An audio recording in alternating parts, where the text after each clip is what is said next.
Thank you. It's great pleasure to have here in this meeting.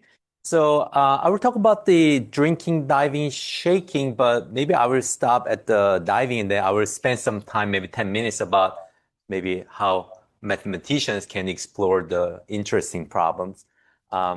So I'm Sunny Jung. I'm from Cornell. So I'm in the biological environmental engineering. My background, I started as a chemical engineer, like a SAT. And then I went to the master's and PhD program in physics. And then I went to applied math area at Crown and MIT.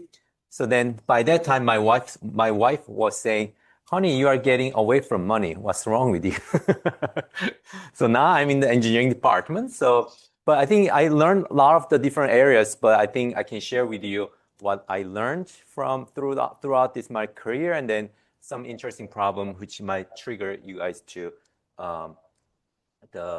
some curiosity on this kind of topic. So my approach is dynamical systems. Probably you might take some dynamics class and you might learn about how you're going to solve the problem using the dynamical system. So let's say in fluid system, you always consider mass and the force balance or the momentum balance.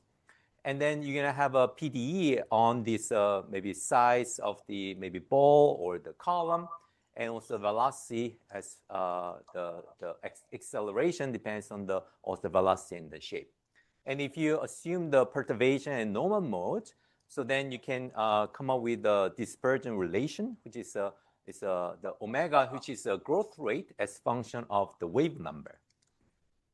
So then you can make a plot, which is an imaginary part of the growth rate.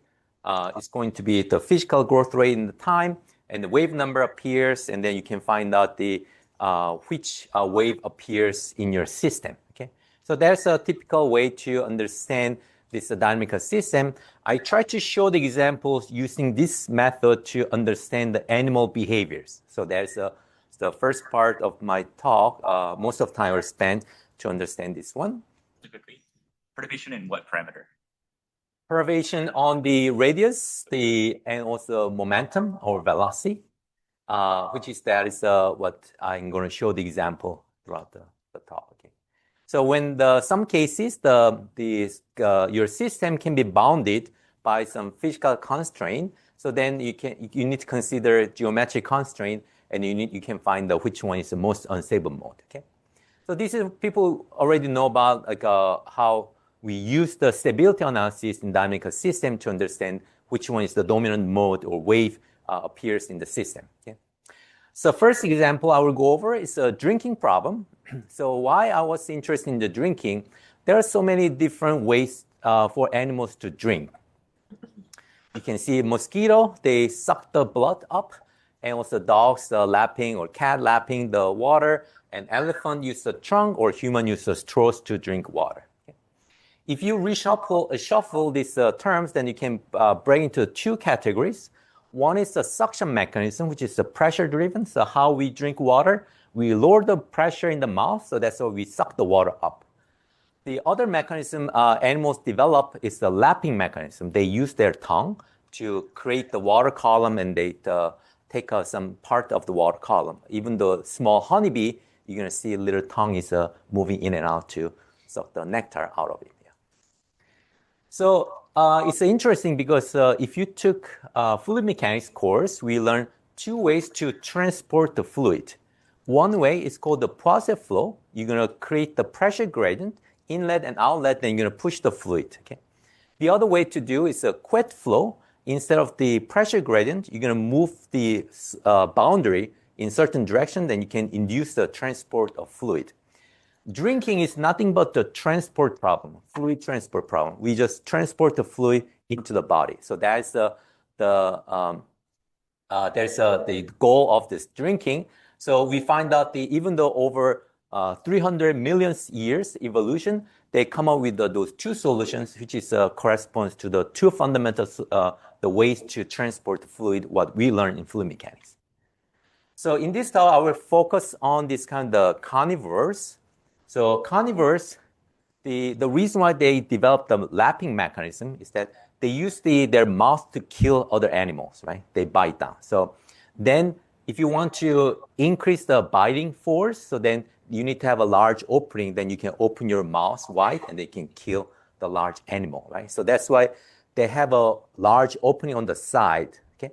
So then if you have a large opening on the side, they can then use the suction mechanism because if you try to suck the fluid, then air will be sucked from the side, right? So that's why they use the tongue move in and out of the fluid, and that's how they're going to drink water. Another interesting part, in engineering system, human developed different ways to transport the fluid, so we call it the pump. So there are two different ways to transport the fluid. One is a pressure-driven pump, like hand pump, or the inertia-driven pump, which is a spinning wheel. So also, engineering system also developed the pump based on those two fundamental mechanisms to transport the fluid. Okay, so I will go into the cats and dogs first. So as I mentioned, they have incomplete cheeks to maximize the biting force. So that's why they cannot use the suction mechanism to drink water. And then the cats have a little different behavior than the dogs. I don't know why movie is not playing. Oops.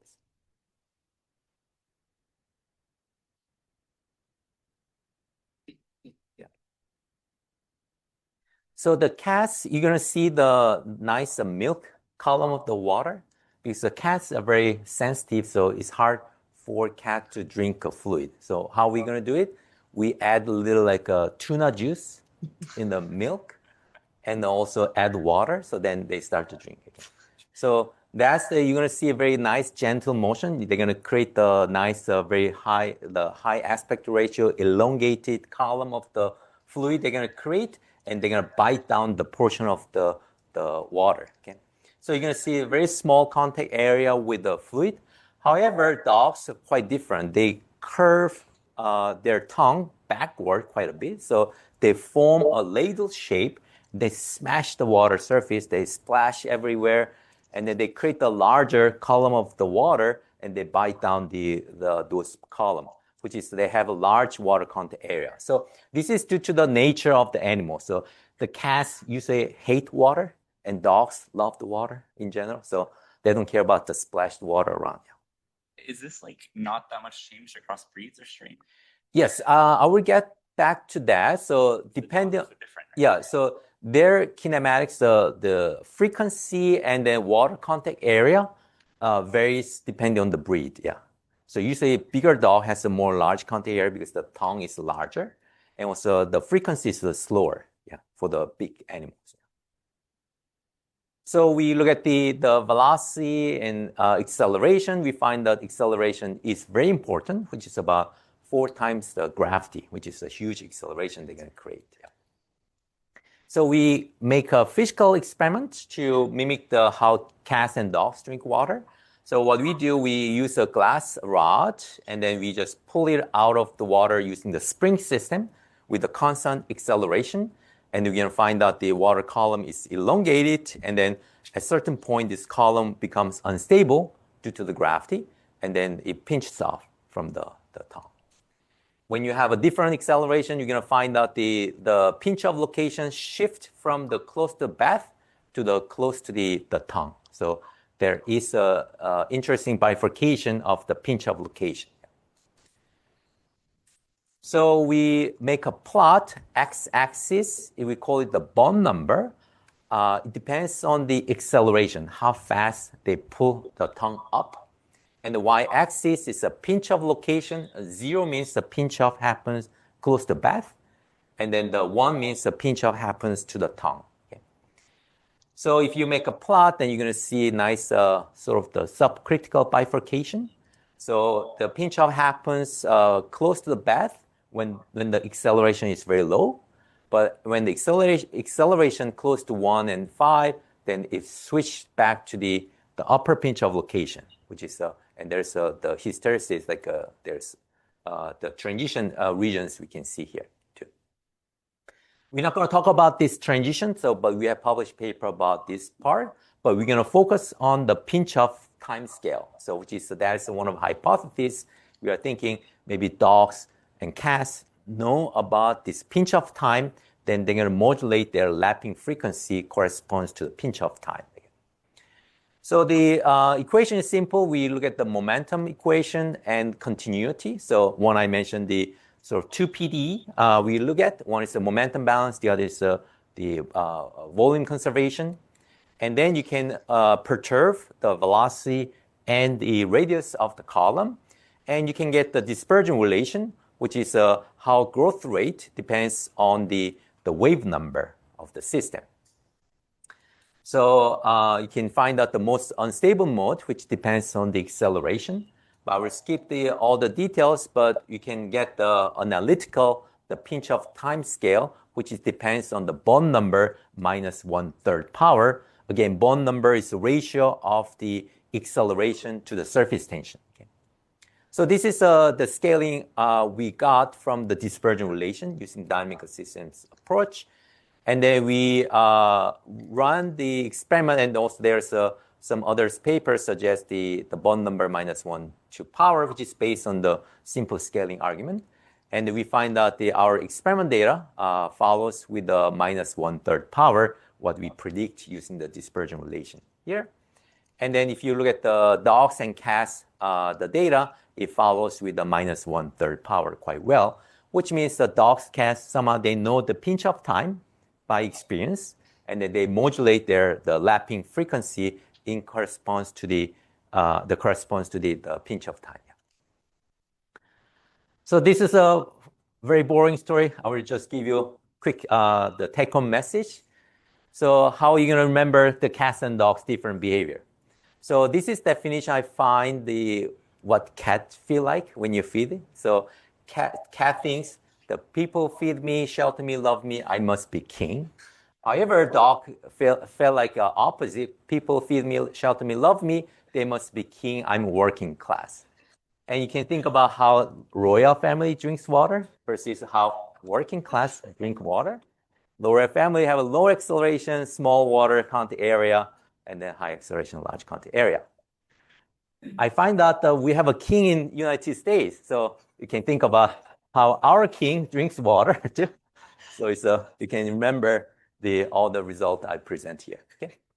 So I will go to the next topic, which is animal diving behavior, how animals or humans dive into water. So this is another interesting problem. I will tell you why I'm interested in this problem. So when I presented the animal drinking behavior, it's a repeated process of the water entry and exit, smashing the water and then pull the water out of the bath.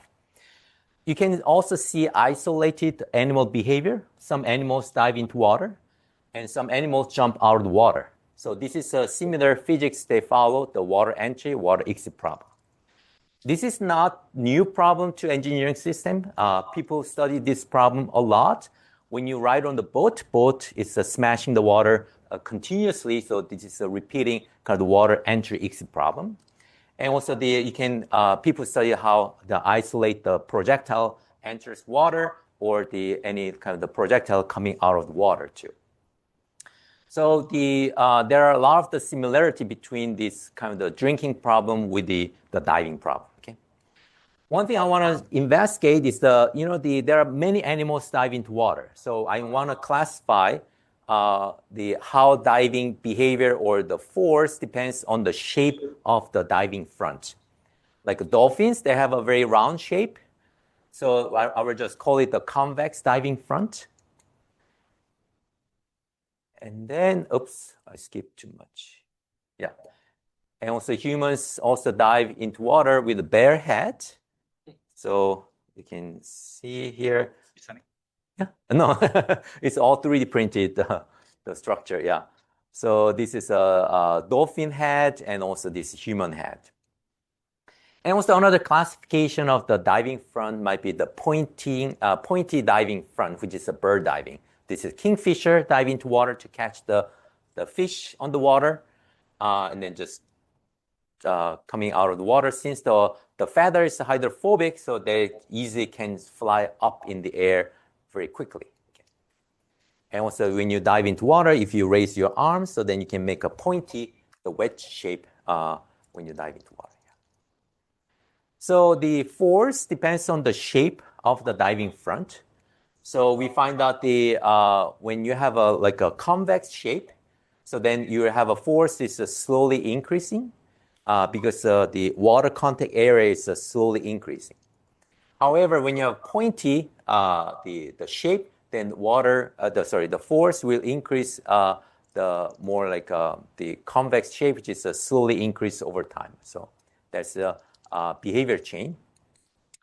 So basically, the blunt body increases the impact force rapidly compared to the pointy body. So that's why this bird evolved in a way that to have a very pointy, the bill shape. Yeah. So why is the peak force larger? Is that just? Oh, so peak force depends on the cross-sectional area. So yeah, I don't remember which one is bigger, but the overall the force, the value depends on the cross-sectional area. So we have a theoretical model to explain the pointy shape with a single curve. So when you have a bird or the arm raised the human body shape, we can collapse those data based on our theoretical model. I will skip all the details.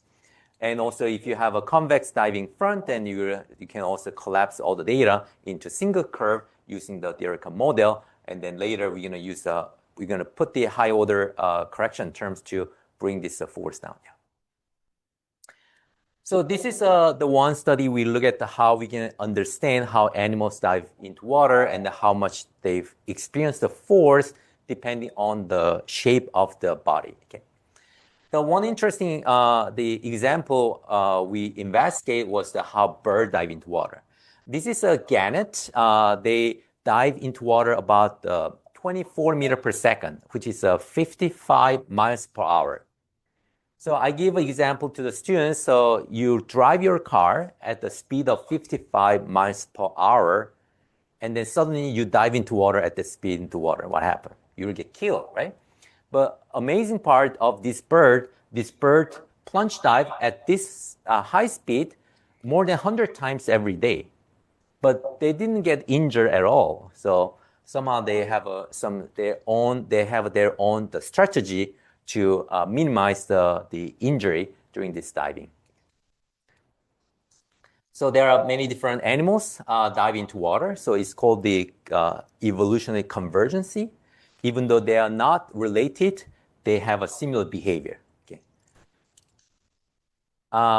First, we got the dead bird to test this one because it's hard to videotape how the live bird dive into water. So we got the dead bird from the North Carolina Museum of Natural Sciences.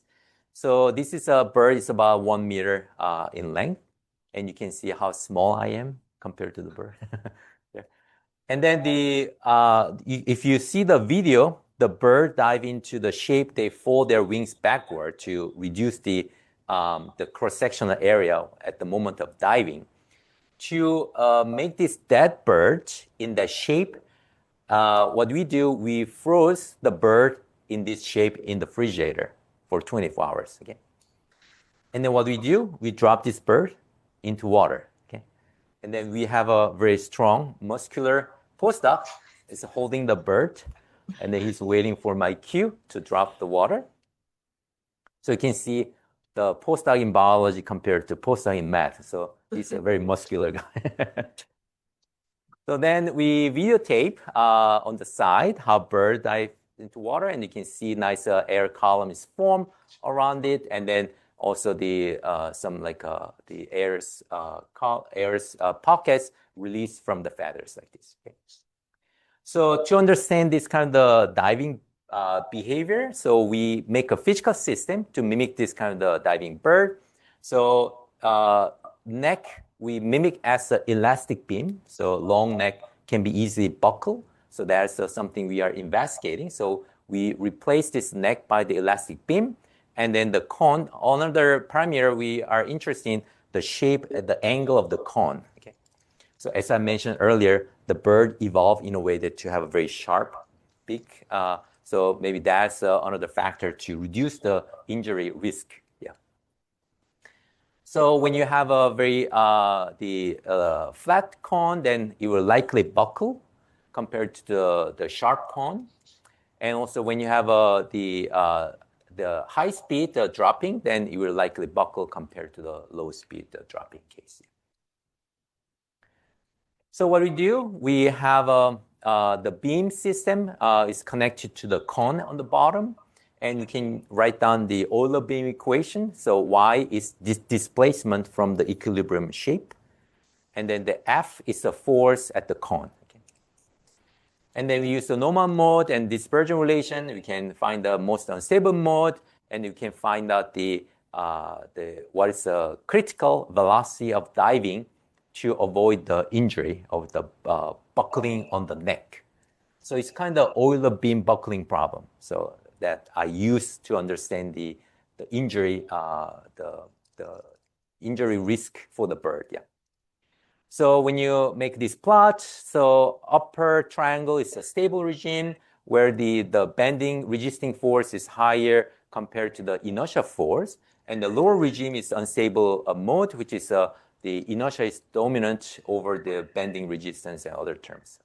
So this is the critical diving speed, and you can see all the experiment data fit to our theoretical model, as well as the bird are sitting in the stable regime. So that's what we conclude in this study. So same here. So we use a stability analysis to understand the animals, the injury risk, as well as their behavior. I will skip most of the part. Another thing, it's an interesting problem. Is when you swim in the water or swim in the lake, you have water sticking in the ear. So how are you going to push the water out? You just tilt your head and then jump up and down. So this is an interesting problem. We try to understand how this the surface tension can be breaks by the inertia force. Okay. So we look at one of the YouTuber has one of episode, he has the water in the ear, and he tried to push by shaking his head. He will shake his head in a minute. Yeah, see. So then we measured his acceleration and find out he just shake head around the 5G. And then we just do the experiment, and we find out the critical acceleration, and this critical acceleration can be explained by the Rayleigh-Taylor instability, which is known as the heavier fluid above the lighter fluid, and there's the instability occurs. Yeah. The lighter fluid being air. Yes, yeah, lighter fluid in the air. One modification we do, we have an air pocket on the back. So we think about the expansion of the air pocket when the fluid is tried to coming down. Yeah. So that's one modification we have. So this part, I will try to explain or try to show diving or drinking, shaking behaviors of animals. But this is nothing but what we already knew about, the Rayleigh plateau instability. When you have a water column out of the bath or from the faucet, it breaks into the small pieces. So and it's Euler beam buckling. So when you have an elastic beam, when you apply the force, it will buckle, which can be explained why the dogs choose certain frequency of lapping, and then why the bird dive at such certain speed. And also this last example I skipped is Rayleigh-Taylor instability, how heavier fluid can be break the surface tension and then coming down to the lighter fluid side. So this is one example I want to show you, the set of examples I want to show you. And another set of examples we investigate was the thin film problems. So, Navier-Stokes equation you cannot solve by itself analytically, but you can assume certain assumptions. In this case, the thin film lubrication approximation. So then you can have a very nice form of the PDE, which is you can describe the H, which is a film thickness over time, and then depending on the pressure and other parameters here. One example we use this thin film equation is to understand how snails feed on the particles in the water. So they make a little undulation just below the water surface. They make a thin layer of fluid above the undulator. And by making undulation, they're going to create the suction of the fluid suction. and then that's why they can feed on the particles on the water surface.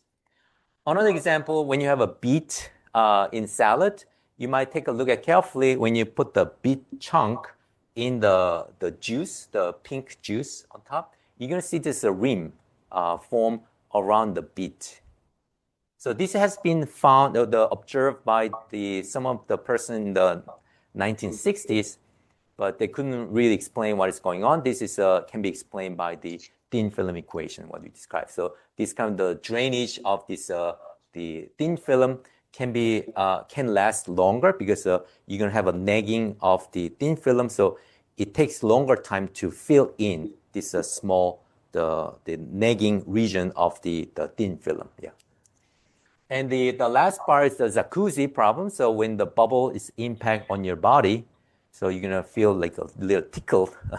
So this kind of the bubbles impact on your body when you're sitting in the jacuzzi, and this bubble will remove some dirt from your body. And then we try to understand how the shear force can be induced by the bubble impact and sliding forward, which also can be explained by this thin film equation. So this is another set of the problems we solve using this kind of thin film equation in general.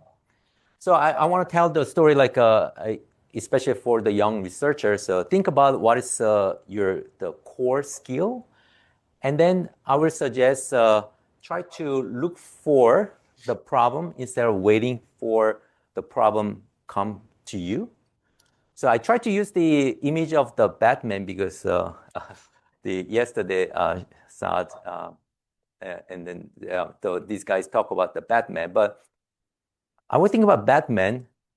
What he did, he's just sitting on the rooftop and then waiting for the bat signal light up. So I don't like this kind of approach. So that's why I just use the Kill Bill. So maybe next conference is about the Batman versus Kill Bill or something. Anyway, so that's why I use the Kill Bill. So again, if you know what you can do well, so then you can try to look for the examples outside. Yeah. I want to show the couple of examples that we are worked on and then what we are working on currently. So this is another interesting problem, how bats drinks water. So it's another series of the research topic we are investigating, how animals drinks water.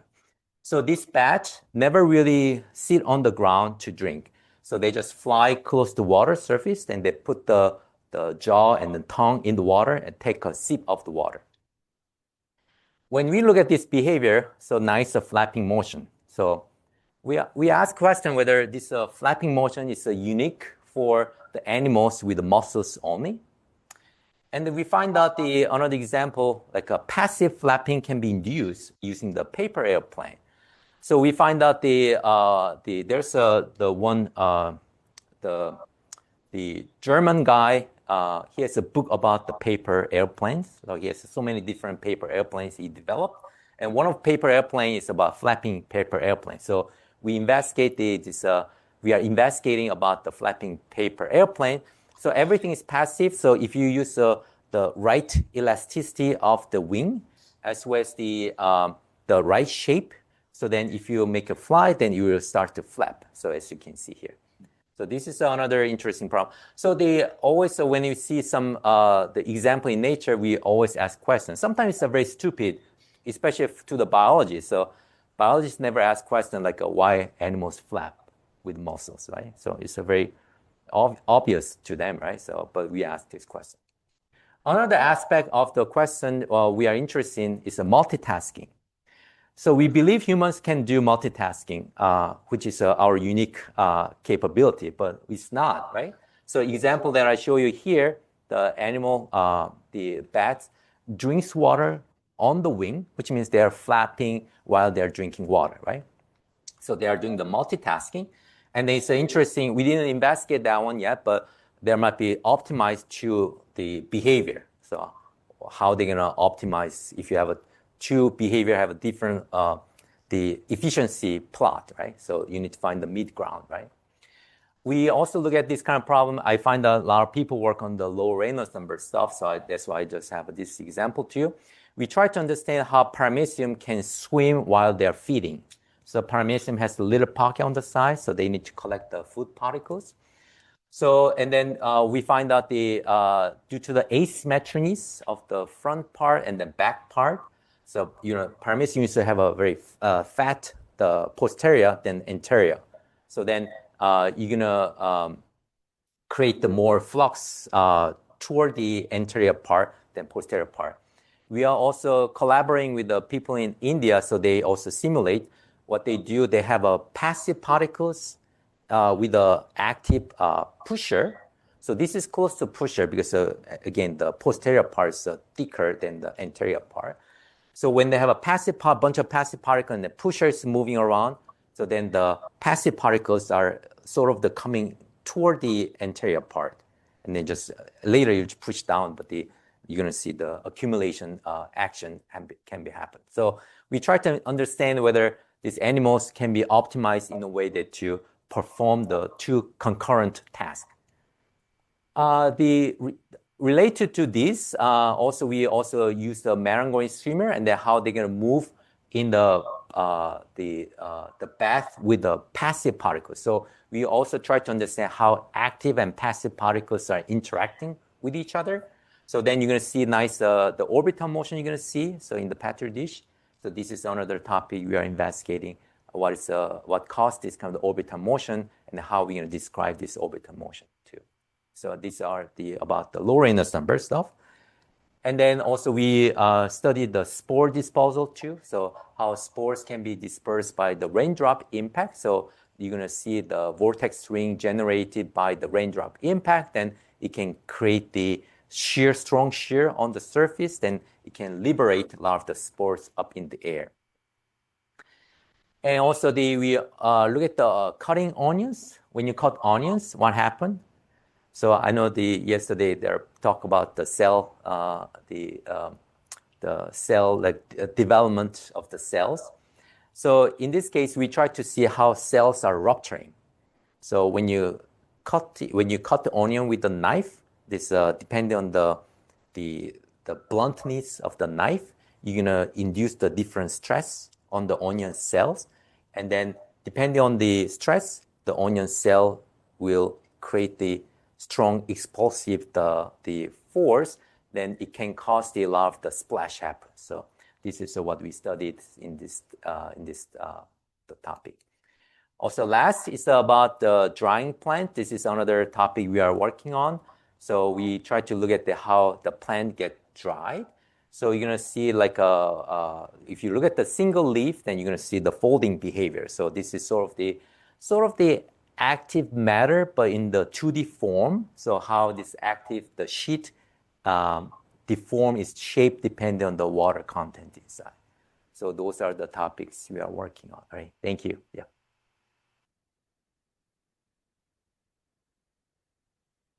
Why don't we'll get Megan set up while Sunny can answer some questions?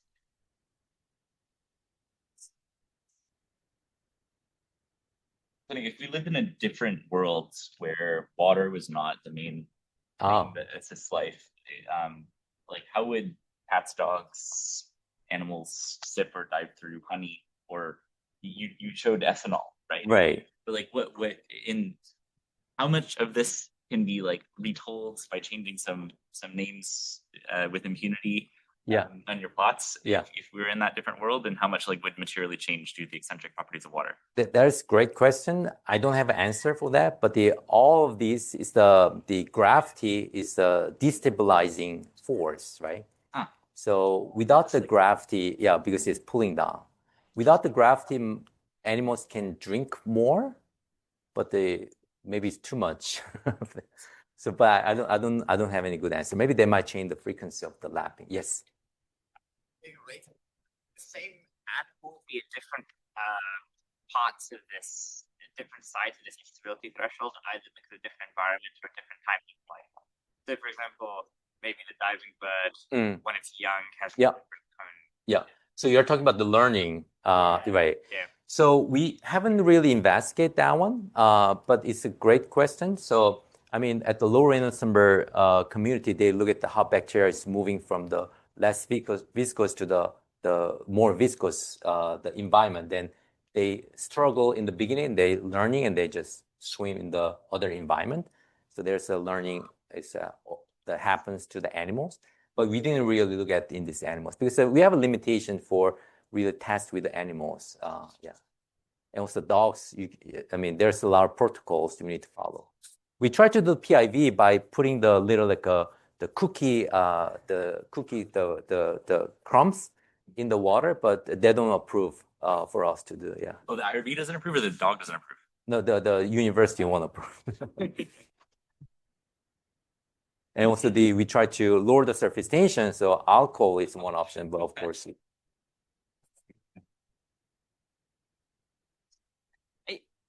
Hi. I was watching the bat video and I thought a lot about pelicans, like Oh, yes. scooping larger loads of water. And you mentioned the crumbs. I was wondering, like how the load of water relates to the animal and how you think about the dichotomy with the muscles and stuff. Right. The bat, in the bat we are studying in this case, they so they don't take too much water.